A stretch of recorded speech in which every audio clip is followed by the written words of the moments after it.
The FY16 budget for DHS is $41.2 billion, an increase of $1.7 billion above fiscal year 2015.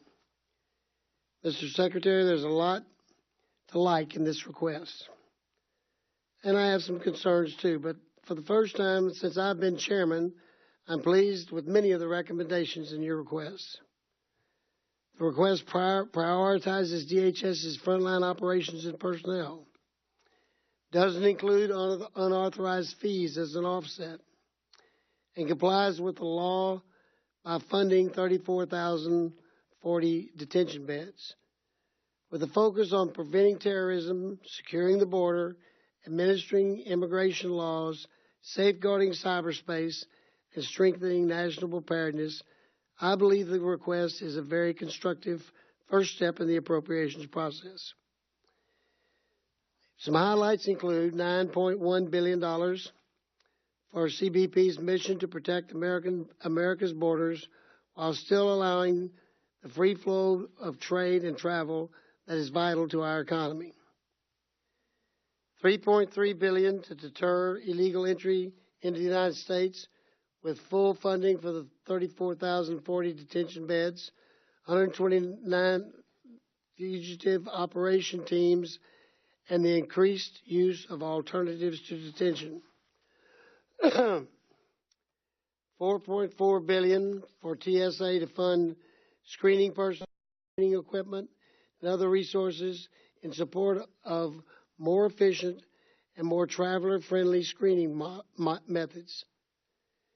And $1.9 billion for the United States Secret Service, a $273 million increase to improve perimeter security of the White House, for better training, and to cover the cost of several upcoming events, including the 2016 presidential campaign. It's worth noting that the budget proposed this proposal mirrors recommendations made by the United States Secret Service Protective Mission Panel. And $818 million to protect and strengthen the government's ability to counter cyber attacks on critical information technology systems and infrastructures. Funds are included to care for at least 58,000 unaccompanied children. I look forward to hearing from you on the latest apprehension trends and whether the $162 million contingency fund is required. I want to commend you for making management reform a top priority. Improving decision-making processes and strengthening back office functions is never easy, yet the department is making progress under your leadership. I am pleased to see many senior-level vacancies have been filled. Even GAO gives DHS positive marks in their latest high-risk report. So, thank you and keep up the good work. For all that's good in this request, there are some problems. To begin with, $1.5 billion increase absorbs almost 75% of the non-defense discretionary spending available under the limits of the Budget Control Act of 2013. Mr. Secretary, the Congress intends to live within the confines of the law, even if the administration does not. As a result, I doubt DHS's budget will rise as steeply as the request proposes. Within FEMA, a new $30 million climate change initiative is proposed at the expense of first responder and state and local grant programs. Across all DHS components, hiring frontline personnel is not happening in a timely manner, resulting in large carryover balances. ICE and Secret Service aren't keeping up attrition. NPPD has major staff shortages. CBP continues to struggle to hire the 2,000 officers funded in FY14. I understand only 700 are currently on board. Hiring problems doesn't have just budgetary implications.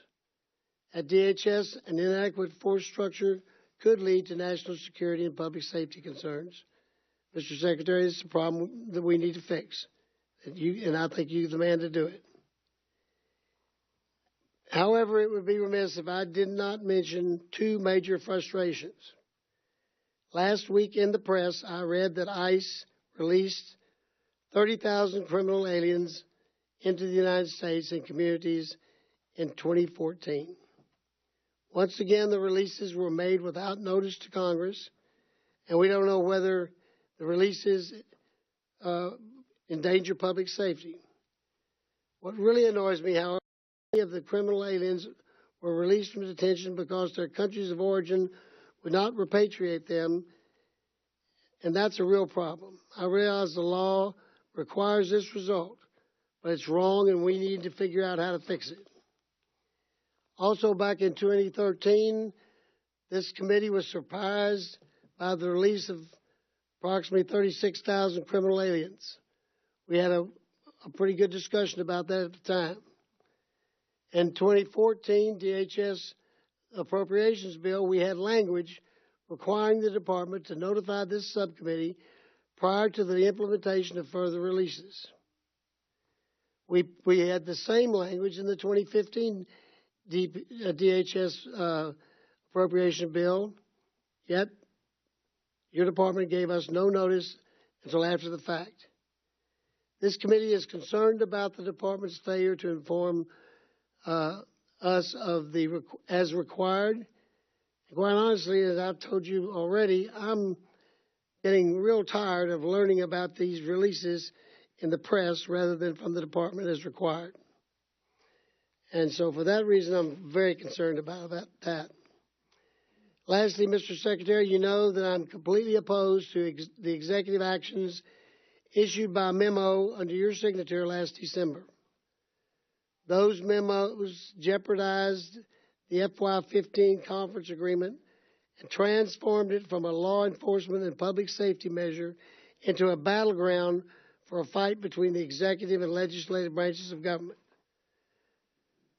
Though the fight was legitimate, the legitimate use of legislative process, the actions caused unnecessary dissension and partisanship that is damaging DHS's mission to protect Americans from terrorists and secure the border.